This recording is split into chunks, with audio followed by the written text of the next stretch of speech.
Now we are going to discuss about the topic of uniform plane wave. In short, you are going to call it as UPW. Let us consider y, x and z are the coordinate systems. Now let us assume that an electromagnetic field propagates along the z direction.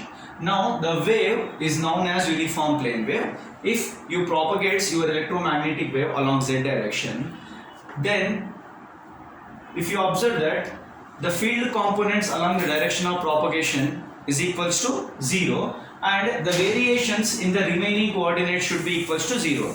That is, the field components along the direction of propagation means Ez is equal to Hz is equal to 0.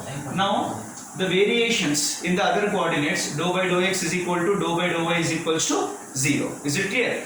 Now if you observe that if an EM wave propagates along z direction, then Ez is equal to Hz is equal to 0 and dou by dou x is equal to dou by dou y is equal to 0.